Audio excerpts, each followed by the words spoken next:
안녕하세요. 너무나 김종호의 박정희 목사입니다. 오늘도 새로운 하루 주님의 은혜의 평강이 여러분들과 함께 하시기를 주님의 이름으로 기도합니다. 우리는 계속해서 다니엘의 기도에 대한 말씀을 함께 살펴보고 있습니다. 오늘은 다니엘이 뜻을 정한 그 삶에 대해서 함께 여러분들과 말씀을 나누도록 하겠습니다. 이 다니엘서 1장부터 6장까지는 역사적인 사건을 중심으로 5가지의 에피소드를 가지고 이야기를 엮어가고 있습니다. 그리고 오늘 우리가 보고 있는 1장은 다니엘이 포로로 끌려간 지 이 초창기에 있었던 사건으로 보여집니다. 1장의 사건은 무슨 내용일까요? 다니엘이 세 친구들이 이제 바벨론의 포로로 끌려간 가운데 바벨론의 언어와 학문을 배우게 되고 왕이 지정한 음식을 먹게 되는 그런 내용을 담고 있습니다. 사실 바벨론의 당시 최고의 학문은 바로 점성술이었습니다. 이 점을 치고 또 신의 계시를 받아가지고 그것을 왕에게 아뢰는 그런 학문들이 발달하게 되었는데요. 그래서 다니엘이 있었던 곳은 이 총명하거나 영익되어 있는 소년들을 발탁해서 이 점을 치거나 신의 계시를 해석하는 그런 인재들을 양성하는 곳이었다는 것입니다. 그래서 그들의 능력이 변질되지 않게 하기 위해서 이 느부갓네살 왕은 그들에게 거세를 시켜서 결혼도 못하게 하고 우리말로 하게 되면 니시와 같은 존재로 만들어 버렸던 것이죠. 여러분, 다니엘은 왕족 출신이었습니다. 그리고 다니엘의 세 친구들은 명문가의 귀족 출신들이었습니다. 그런데 그들이 포로로 끌려와서 그들의 신분도 빼앗기게 되고 이름도 빼앗기게 되고 심지어는 남자로서 거세까지 당하게 되는 그런 비참한 수모를 그들은 겪어야만 했었다는 것이죠. 여기까지 보게 되면 다니엘과 그의 친구들의 삶은요, 세상의 모진 폭풍 가운데 떠밀려가는 것과 같습니다. 그러나 다니엘은 하나님의 사람이었죠. 세상과 똑같은 시각으로 인생을 바라보지 않았습니다. 어쩌면 그것은 자신의 성공을 펼칠 수 있는 기회의 자리로 볼 수도 있었습니다. 하지만 기도의 사람 다니엘에게는 이러한 모든 것들이 문제가 될 수 있었고 하나님의 거룩한 가운데 나가지 못하게 되는 장애물이 될 수 있었다는 것입니다. 그래서 다니엘은요, 어떻게 했습니까? 뜻을 정하기로 결심을 했습니다. 1장 8절입니다. 다니엘은 뜻을 정하여 왕의 음식과 그가 마시는 포도주로 자기를 더럽히지 아니하리라 하고 자기를 더럽히지 아니하도록 환관장에게 구했다 했습니다. 이 다니엘이 뜻을 정했다는 것은 과연 무슨 뜻일까요? 여기서 뜻을 정한다는 것은 단순하게 인간적인 결심과 결단만을 의미하는 것은 아닙니다. 이것은 자신의 모든 것을 포기하고 하나님께 자신을 전적으로 맡긴다는 그러한 의미를 내포하고 있습니다. 우리가 흔히 작심삼일이란 말이 있죠. 우리가 새해를 시작하면서 여러분들은 또한 많은 계획들을 세우셨을 것입니다. 하지만 어떤 것은 벌써부터 삐걱대기 시작하죠. 또 그리고 잘 안 되는 것들도 있으실 것입니다. 그렇습니다. 사람의 마음의 결단만으로는요, 그것이 잘 되지 않는다는 것입니다. 하지만 하나님께서는요, 하나님을 위해 살기로 뜻을 정한 그러한 인생 가운데서는요, 그 뜻을 이룰 수 있도록 도우시고 힘을 주시고 하나님이 역사해 주신다는 것입니다.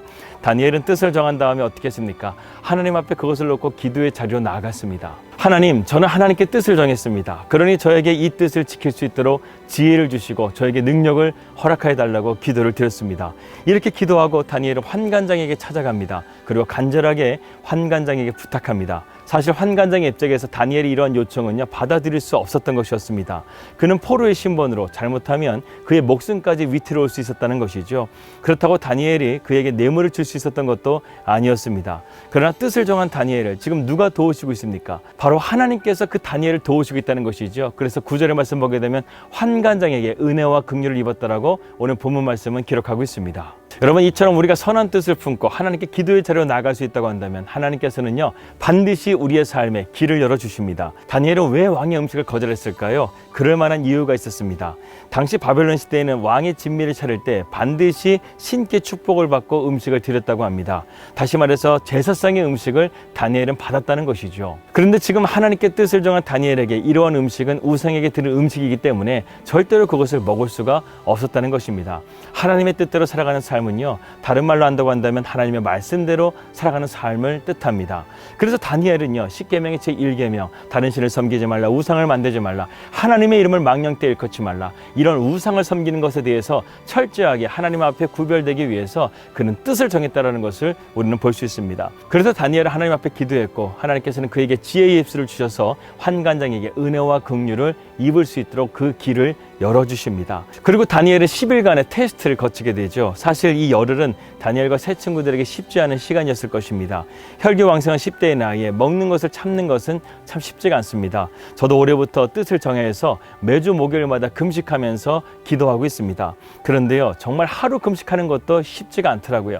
그런데 젊고 혈기왕성한 이 청년들이 채식만 먹고 살벌한 경쟁 속에서 살아남는 것이 결코 쉽지 않았다는 것입니다. 그리고 그들은 더욱더 하나님을 붙잡았을 것입니다. 기도하면서 더욱더 열심히 운동하고 나쁜 자신의 습관들을 고쳐가면서 하나님 앞에 정결하게 거룩하게 나가는 그러한 시간을 가졌을 것입니다. 그렇다고 한다면 과연 그 결과는 어떻게 되었을까요? 15절의 말씀입니다. 열흘 후에 그들의 얼굴이 더욱 아름답고 살이 더욱 윤택하여 왕의 음식을 먹는 다른 소년들보다 더 좋아 보인지라, 이렇게 말씀하고 있습니다. 드디어 열흘이 지났습니다. 다니엘의 세 친구들은 약속한 대로 환관장 앞에 서게 됩니다.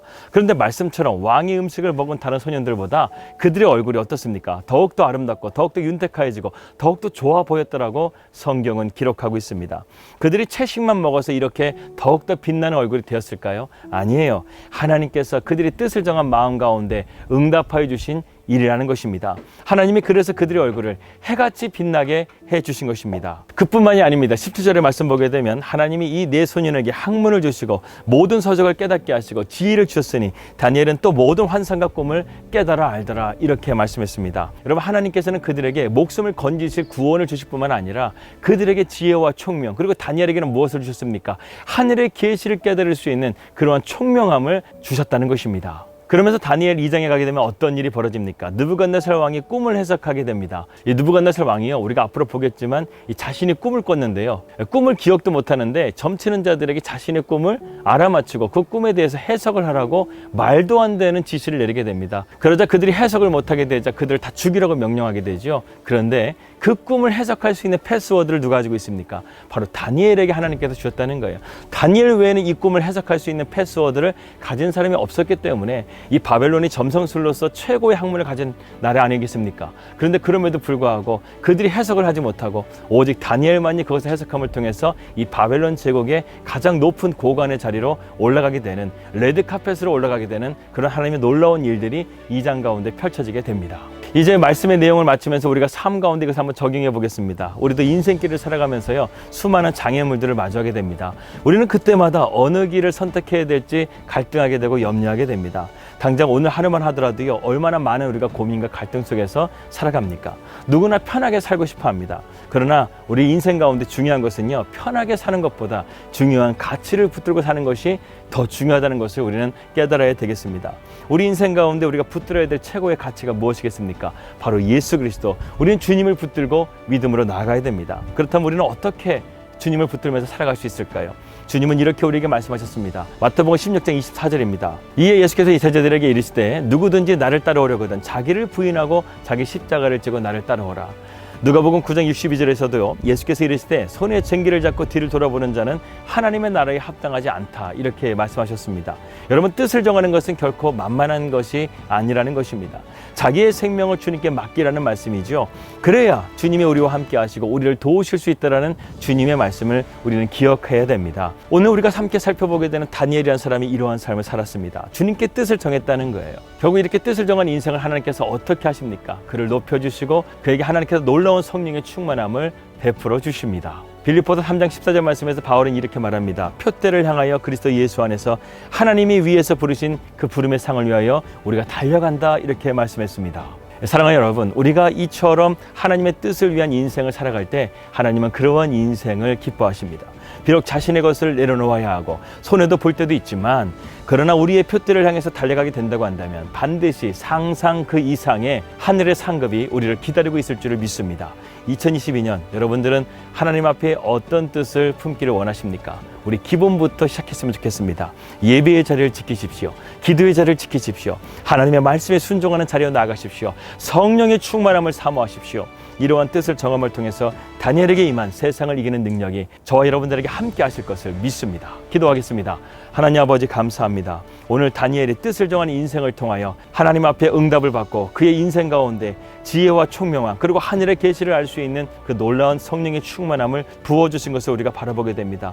하나님, 우리도 이것을 사모합니다. 그러기 위해서는 우리가 표대를 향하여 주님 앞에 달려갈 수 있는 인생, 거룩한 인생이 될 수 있도록 인도하여 주시옵소서. 예수 그리스도 이름으로 기도하였습니다. 아멘. 뜻을 정한 인생만이 이 세상을 이길 수가 있습니다. 그러한 주님을 붙들고 믿음으로 나아갈 수 있는 우리 날마다 기막힌 종의 식구들 되시기를 주님의 이름으로 기도합니다. 평안한 주말 되시고요. 저는 다음 주 월요일 날 뵙도록 하겠습니다. 우리 믿음으로 승리합시다. 할렐루야.